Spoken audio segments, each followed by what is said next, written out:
It is only a matter of time before we see Spider-Man flying through the city in the background of this TV show. Welcome back to Relatable Nerds, you guys. Kyra here, and today I am going to be breaking down episode 2 of Daredevil Born Again. Yesterday, March 4th, we had the 2-episode premiere of the show we have been waiting for to return, Daredevil Born Again. And this series started out so strong with an absolute action-packed episode 1. I am going to be hitting all the major points of this episode, be letting you know all of the important things to the plot and some fun facts that maybe have to do with the comic book series Daredevil Born Again. Make sure to check out my breakdown of episode 1 that is live now. Gosh, that was just such an amazing episode. This show is off to such a tremendous start already. Dare I say, this is going to be one of the greatest MCU television series of all time. Mark my words. It's everything that the MCU needed. It's cutthroat, it's violent, it's action-packed. It is truly an adult Daredevil show that we so desperately needed to get back on track with the MCU. This is such a good step in the right direction. Let's get into episode 2, you guys. So we start out very strong here. Wilson Fisk has been elected mayor of New York City, with a little hint in one of his speeches that one of our favorite masked vigilantes is already out there in New York doing his thing. Wilson Fisk hates vigilantes. He let Matt Murdock know this in episode 1 during their little diner meetup scene. He told them he's going to throw all of the vigilantes in the city in jail, and he better not put his Daredevil suit back on or he will be one of them. And this is what Wilson Fisk has to say about all that once he is in office. We don't need vigilantes with skulls on their chest. Hello, Punisher. We already know he's returning because we saw him in one of the Daredevil trailers. Or a spider suit. Okay, Peter Parker, we know you live in New York. We know you're around. We know you met Matt Murdock at the beginning of No Way Home. Obviously, Doctor Strange did his little magic and nobody remembers you. But you're still out there, and oh my gosh, that's just, I miss Spider-Man so much. I can't wait to see Peter Parker back on the screen. To get that reference right at the beginning of episode 2 of this series, they are starting off strong with all of the hints, and they will have us at the edges of our seat, because the possibilities of crossovers and different characters coming into this series is immeasurable. There are so many different people that are going to show up, especially if you're familiar with the Daredevil Born Again comic. I highly recommend everybody to read this comic book run. It is incredible, and there is so much fun stuff yet to come if they do decide to go buy the comic, which it seems like they are. So we immediately are hit with another intense action-packed opening scene. We see Hector Ayala.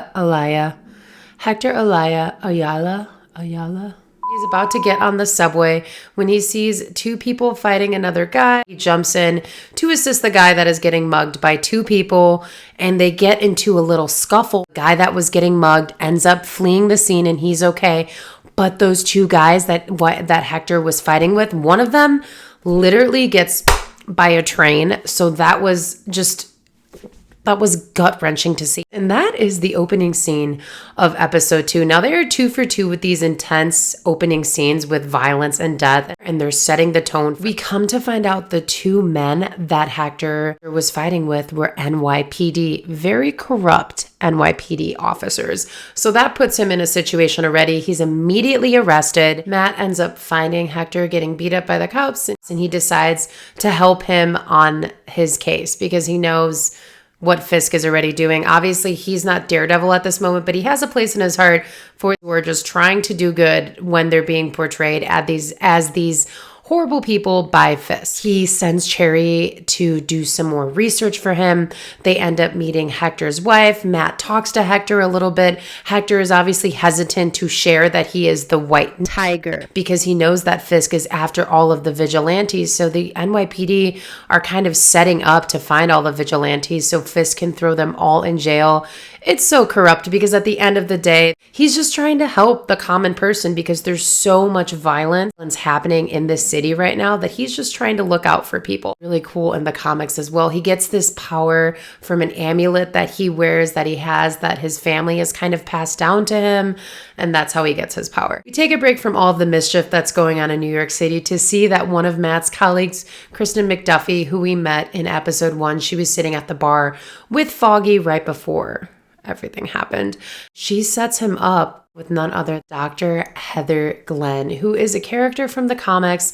I'm not sure if her comic book character run, I don't think it's going to match her character in Daredevil Born Again, but she is the daughter of a very wealthy man, Maxwell Glenn, who is the CEO of Glenn Industries. He ends up meeting Dr. Glenn. They kind of quickly have some immediate chemistry. They go on a couple dates, and Matt, is kind of distracting himself from everything that's going on in the city. Dr. Glenn is also a therapist to none other than Wilson Fisk and his wife, Vanessa. Do couples therapy with Dr. Glenn, which is just already insanely close to Matt Murdock. Obviously, she doesn't know that Matt is Daredevil yet. Once Dr. Glenn, aka Heather, reveals this information to Matt, I'm sure that's going to put a little bit of a stressor on their relationship, and he is definitely going to be listening in on some of their therapy sessions whenever he can. It is really interesting to see Wilson and Vanessa back together. Vanessa was briefly in episode 1.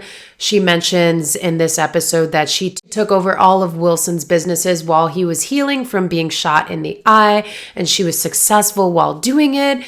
And while Wilson was healing, he kind of just didn't talk to Vanessa. He didn't give her any of the time of day. She really missed him as well. So there's definitely some conflict and tension going on between those two. Vanessa is obviously very proud of herself for continuing the business and making it successful. Wilson is just trying to step in, allegedly get his wife back, but in my mind, I think he just wants all of that power back. So yeah, in summary, Matt's new crush is now the therapist for Wilson and Vanessa. How ironic. We also meet someone who is becoming one of my favorite characters already of this season, Bibi Urich.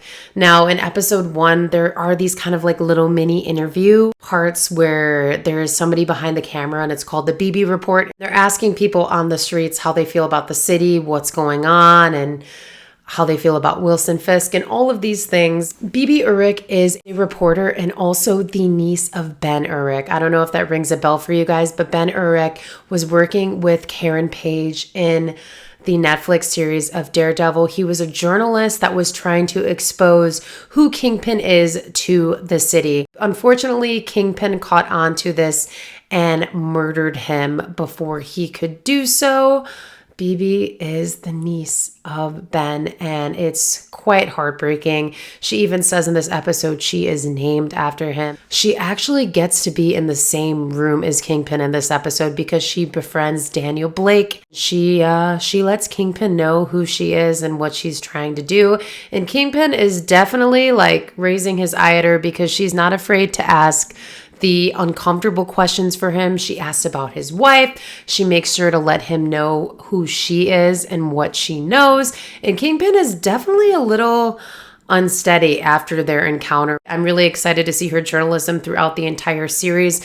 And I really love that they have her kind of little filming street sessions going on where she's going up to people. That's such a cool aspect to the show, and I'm just really excited to see where her character goes.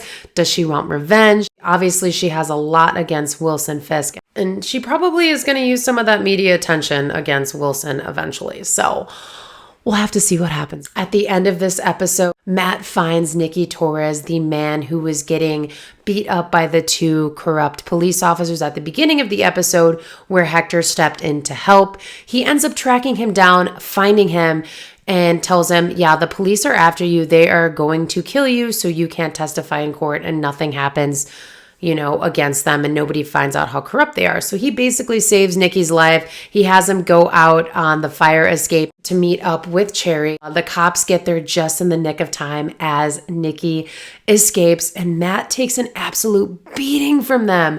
And one of those cops is the one that was in that scene where Hector tried to help. They don't know who Matt is, and they straight up, it seems like they're almost like intending to kill Matt. And then Matt finally has enough and he gives it right back to them. I'm telling you, these combat scenes in Daredevil are so impressive already. The sound, the camera work, it's just like this perfectly orchestrated dance of fighting.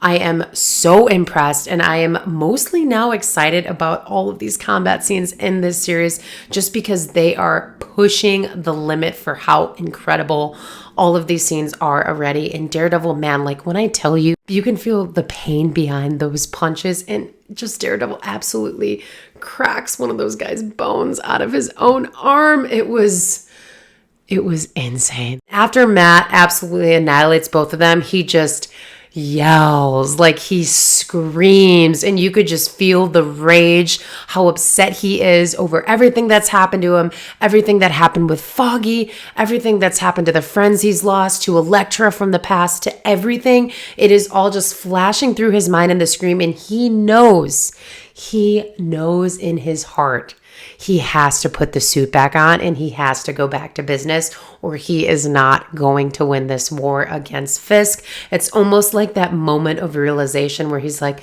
oh, I didn't want to do this, but I have no choice now. And that is how episode 2 ends, you guys. Daredevil is so back. I can't wait to see where this season is going to take us. Make sure to let me know in the comments what you guys thought of episode 2 and any predictions you guys have for the upcoming episodes. Thanks so much for watching. Bye.